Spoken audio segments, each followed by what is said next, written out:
Séquence d'histoire de la classe de 3e intitulée Les conséquences de la Première Guerre mondiale, épisode 7.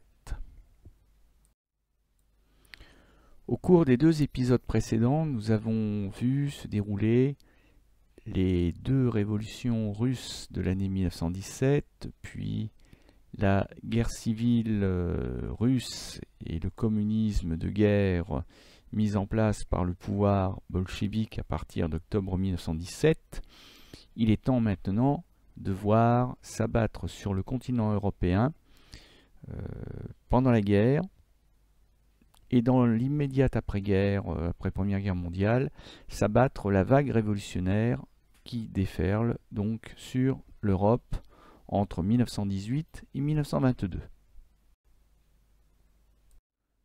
Grand F, la vague révolutionnaire en Europe, 1918-1922, avec une problématique sans surprise, quels sont les acteurs, les causes, le déroulement de la vague révolutionnaire en Europe de 1918 à 1922.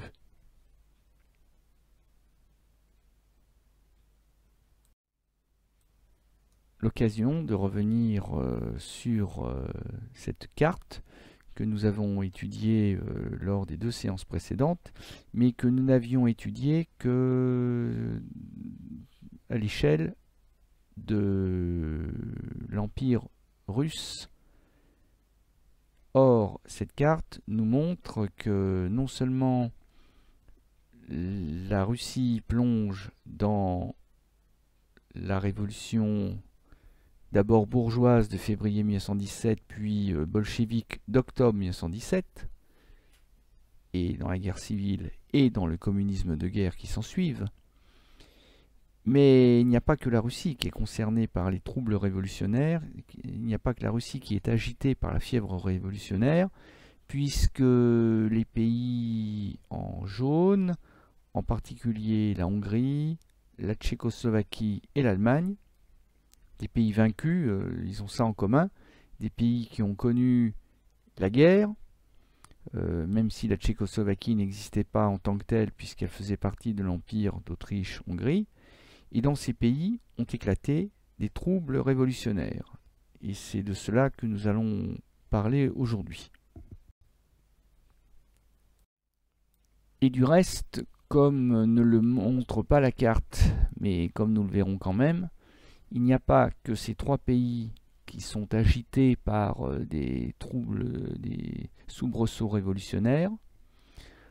On verra que dans d'autres pays, et même des pays vainqueurs de la Première Guerre mondiale, comme la France, comme l'Italie, eh bien, il y a eu aussi des mouvements plus ou moins menaçants pour le pouvoir en place.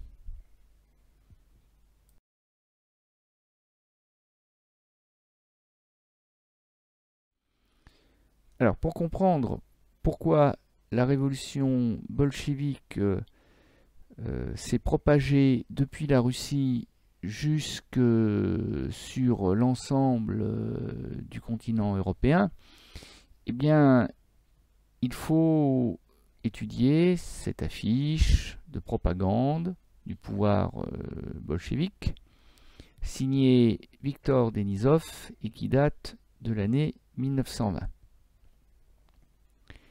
Sur cette affiche, on aperçoit le camarade Lénine, reconnaissable à sa célèbre casquette à carreaux, qui, d'une main ferme, d'une main énergique,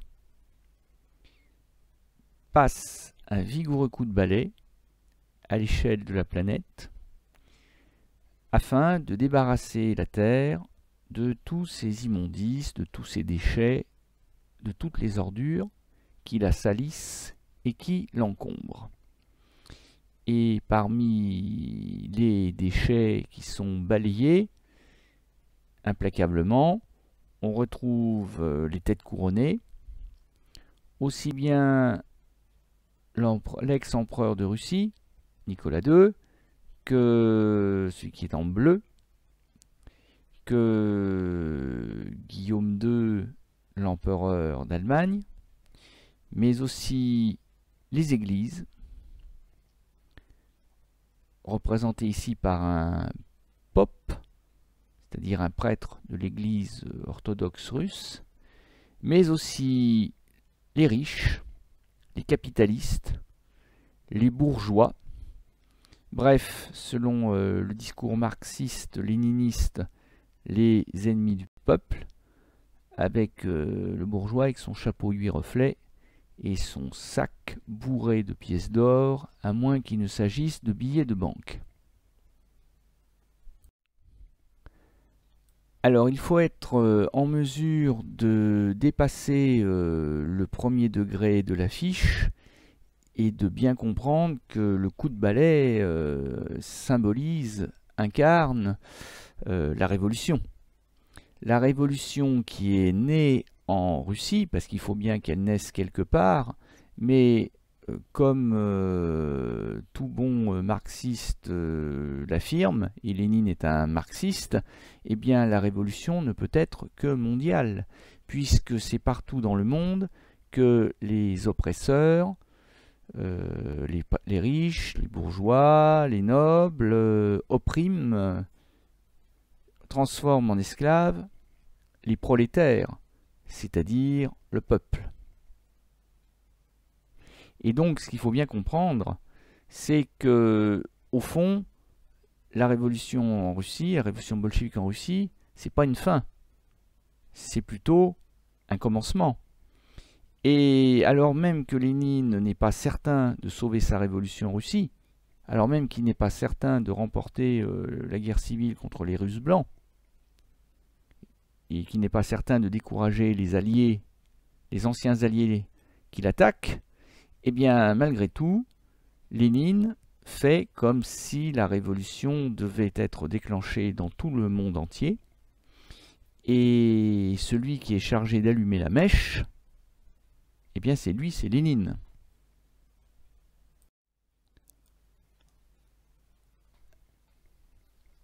Karl Marx, avant la Première Guerre mondiale, avait fondé une première, puis une deuxième internationale communiste, dont le but était, toujours selon le schéma de la lutte des classes, entre les possédants, c'est-à-dire les bourgeois, les capitalistes d'un côté, les oppresseurs, et de l'autre, les opprimés, les prolétaires, ouvriers et paysans, eh bien, le but de cette internationale, la première puis la deuxième, était de permettre aux malheureux de la terre entière de s'unir pour justement faire cette révolution qui leur permettrait de liquider l'ennemi bourgeois et de faire triompher l'idéal d'égalité entre tous les êtres humains. Eh bien, cette deuxième internationale communiste, qui a clairement fait faillite en 1914, puisqu'elle s'est révélée incapable d'empêcher le déclenchement de la guerre, elle s'est révélée incapable d'empêcher les ouvriers allemands et français de s'entretuer de part et d'autre de la ligne de front, eh bien, cette deuxième internationale est morte, raison de plus, selon Lénine, pour créer une nouvelle internationale qui sera donc la troisième, internationale léniniste, internationale communiste, fondée par Lénine le 2 mars 1919, donc en pleine guerre civile russe. Et on voit sur cette affiche qu'elle reprend fièrement le drapeau de l'internationale des deux précédentes, c'est-à-dire le drapeau rouge, le drapeau du sang que le peuple est prêt à verser pour défendre sa révolution. Et on voit aussi que le slogan de l'affiche est traduit en de multiples langues, puisque cette révolution doit être mondiale. Donc, raison de plus pour inviter les camarades révolutionnaires du monde entier à rejoindre la troisième internationale de Lénine. Et l'on on voit sur cette photographie, datée du 4 mars 1919, à l'arrière-plan de la photographie, un peu isolé, Lénine, le chef, le fondateur, qui est entouré de délégués, de représentants, des mouvements socialistes, peut-être pas du monde entier, mais au moins d'Europe, des principaux pays de la planète, qui ont répondu à l'invitation de Lénine. Alors d'ailleurs, pour certains d'entre eux, ça n'a pas été forcément évident de se rendre à Moscou. Je pense notamment aux délégués français, dont Marcel Cachin, puisque la France étant entrée en guerre contre les bolcheviks, eh bien Marcel Cachin n'a pas été autorisé à faire le voyage jusqu'à Moscou. Et il a donc dû le faire clandestinement, puisqu'il n'en avait pas le droit, puisqu'il en avait été empêché officiellement par son gouvernement. Et alors que cette photographie semble célébrer l'unité derrière Lénine, en réalité, dans les faits, il va en aller tout autrement. Car j'ai dit tout à l'heure que Lénine avait allumé une mèche, celle de la révolution. En réalité, il a surtout allumé la mèche de la division entre les socialistes du monde entier. Parce que Lénine, qui a fait ses preuves en Russie, puisqu'il a réussi à prendre le pouvoir et parvient à s'y maintenir au prix d'une sanglante guerre civile, eh bien Lénine, qui a fait ses preuves en Russie, se révèle exigeant. Certes, il invite les socialistes du monde entier à le rejoindre dans la Troisième Internationale, mais il fixe ses conditions. 21 conditions pour faire partie du Komintern, c'est le nom russe de la Troisième Internationale communiste, Com pour communiste, interne pour international, hein, c'est une double abréviation. Et ces 21 conditions sont extrêmement sévères, elles ne sont pas négociables. En fait, on est un petit peu dans le même ton que finalement le traité de Versailles imposé par les Alliés à l'Allemagne. Parmi les conditions, Lénine fixe l'obligation pour chaque parti de créer dans son pays une structure officielle, mais aussi une structure clandestine, parce que comme Lénine prépare ouvertement la révolution, il sait que les futurs partis communistes seront forcément interdits et combattus par la bourgeoisie, et qu'il faudra donc en passer par la clandestinité pour faire triompher la cause de la révolution. Bon, mais ça, c'est pas la condition la plus difficile à accepter. La condition la plus difficile à accepter, c'est que Lénine exige l'obéissance absolue au chef de l'internationale, et le chef de l'internationale, c'est lui-même. Et ça, beaucoup de socialistes dans le monde entier ne sont pas prêts à donner les pleins pouvoirs à Lénine. Et ça, Lénine le sait d'ailleurs. Et c'est ainsi qu'en France, comme dans à peu près tous les pays de la planète qui comptaient un parti socialiste avant-guerre, eh bien, les dirigeants du Parti socialiste français, du parti de la SFIO, c'est son nom, SFIO pour section française de l'Internationale ouvrière, mais l'Internationale ouvrière, la deuxième, celle de Marx, celle d'avant 1914, celle qui est morte en fait. Eh bien, les dirigeants de la SFIO se réunissent en congrès dans la ville de Tours. Nous sommes en décembre 1920, du 25 au 30 décembre, mais les socialistes français ne se réunissent pas pour fêter Noël, bien au contraire, parce qu'ils vont s'affronter entre camarades pour savoir si l'on fait allégeance à Lénine, autrement dit, est-ce qu'on accepte d'adhérer à l'internationale communiste de Lénine? Et dans ce cas-là, est-ce qu'on accepte de devenir communiste? Ou est-ce que l'on refuse l'invitation, la main tendue de Lénine, et qu'on refuse de lui obéir? Et le Parti socialiste va se fracturer entre ces deux possibilités, chacune étant représentée par une personnalité du parti. Marcel Cachin, de retour de Moscou, favorable à l'adhésion, face à Léon Blum, autre poids lourd du Parti socialiste, qui lui est clairement opposé à l'adhésion à l'internationale communiste. Et le congrès de Tours est l'occasion d'un véritable duel d'idées entre les deux dirigeants socialistes qui se rendent coup pour coup.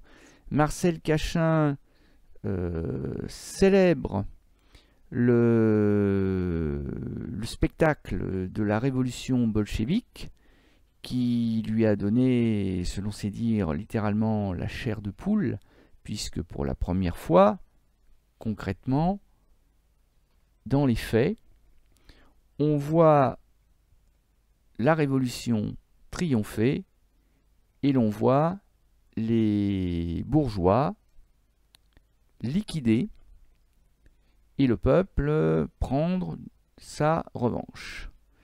Léon Blum, lui, a une autre lecture de la révolution bolchevique. Pour lui, ce n'est pas le peuple qui a pris le pouvoir. Certes, Lénine affirme être dictateur au nom du peuple, agir dans l'intérêt du peuple, mais pour Léon Blum, il ne faut pas être dupe. Ça n'est qu'un discours de façade. Le pouvoir n'est pas aux mains du peuple. Le pouvoir est aux mains de Lénine et de ses militants bolcheviques qui lui sont dévoués corps et âme. Et qu'on a remplacé en fait la dictature bourgeoise par la dictature d'un petit nombre de bolcheviques qui ne représentent au fond qu'eux-mêmes. En ce qui concerne l'organisation du futur parti, eh bien, là encore, la passe d'armes est sévère entre Marcel Cachin et Léon Blum. Marcel Cachin n'hésite pas à relire quelques phrases tirées d'un texte d'Engels, et Engels, ça n'est pas n'importe qui, puisqu'avec Karl Marx, Friedrich Engels est le père fondateur du parti communiste, de l'idéologie communiste. En 1848, le manifeste du parti communiste, il est signé par Marx et Engels. Et Engels disait que la violence est l'arme avec laquelle le mouvement social se ferait un chemin. Donc autrement dit, Marcel Cachin dit, ben oui, certes, la révolution a été brutale, violente, comme toutes les révolutions, pensez à la Révolution française, et comme on ne fait pas d'omelette sans casser des œufs, il y a des morts. Et ça, il fallait le savoir, c'est pas une nouveauté. Et c'est tant mieux, d'une certaine manière, puisque c'est par la violence que le peuple se débarrassera de la bourgeoisie. Et là, pour Léon Blum, ce propos est inacceptable. Parce que Léon Blum, lui, n'est pas un révolutionnaire brutal, sanglant. Léon Blum, comme d'autres socialistes, n'est pas un révolutionnaire, mais un réformateur. Et là réside la différence essentielle. Transformer le monde, transformer la société, oui. Permettre au peuple de prendre le pouvoir, oui. Mais par le jeu de l'élection démocratique, par la discussion, par la négociation, j'allais dire par la douceur, la persuasion. C'est plus long, mais à ses yeux, c'est beaucoup plus efficace.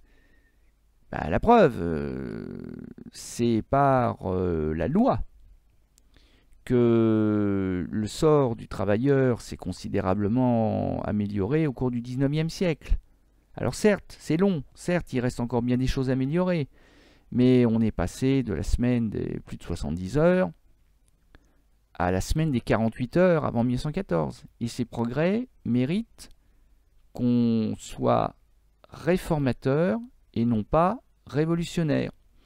Pour Blum, les bolcheviks et Lénine, c'est des gangsters, des assassins. Pour lui, les bolcheviks font la lutte à main armée contre le pouvoir bourgeois. Bon, ben, la lutte à main armée, c'est comme ça qu'on désigne des braqueurs hein, quand ils attaquent une banque et qu'ils menacent indifféremment les hommes, les femmes, les enfants. On dit qu'ils braquent la banque à main armée. Et ben là, c'est la même chose. Et puis, il y a aussi l'organisation du futur parti. Marcel Cachin, lui, n'a pas d'état d'âme. Lénine nous demande l'exigence absolue. Mais c'est normal, il est le chef. Il est celui qui nous a conduit à la victoire en Russie et qui nous conduira à la victoire à l'échelle mondiale. Il faut de la discipline. Il faut que nous formions une armée prête à se battre et à mourir pour la révolution. Pas de souci. D'accord. Léon Blum, lui, il est contre cette idée. Parce que l'obéissance absolue à Lénine, ça veut dire qu'on ne peut plus discuter, qu'on ne peut plus débattre. Et ça veut dire que celui qui n'est pas entièrement d'accord avec Lénine, avec la pensée de Lénine, avec les idées de Lénine, eh bien, d'une certaine manière, trahit la cause du peuple, c'est un traître. Et les traîtres, il faut les chasser du parti. Et puis peut-être même les liquider tout court. Et pour Léon Blum, ça ne peut pas fonctionner ainsi. Dans le Parti socialiste, tout le monde n'est pas d'accord sur tout, et pour autant, tout le monde n'est pas un traître. Léon Blum est pour la liberté de penser. Il est pour le débat. Donc on voit que entre les socialistes représentés par Cachin et les socialistes représentés par Léon Blum, le fossé à combler est tellement immense que, quel que soit le gagnant, eh bien, de toute façon, la gauche va forcément éclater. Parce que vainqueurs et vaincus ne pourront évidemment pas cohabiter ensemble. Et quant à savoir lequel des deux a gagné, eh bien, vous saurez ça dans un prochain épisode. Voici donc la trace écrite que je vous propose de retenir sur ce que nous venons de voir, sur Lénine et la Révolution mondiale. Donc en pleine guerre civile russe, Lénine fonde en mars 1919 à Moscou une troisième internationale communiste, Comintern, afin de propager la révolution bolchevique russe à l'échelle mondiale. Partout, les partis socialistes se déchirent sur les 21 conditions imposées par Lénine pour adhérer à la troisième internationale à partir de juillet 1920. C'est le cas en France, lors de l'explosif congrès de Tours du parti de la SFIO en décembre 1920 toujours, qui voit s'affronter Marcel Cachin, favorable à l'adhésion, et Léon Blum, qui s'y oppose farouchement. Voilà, c'est tout pour aujourd'hui.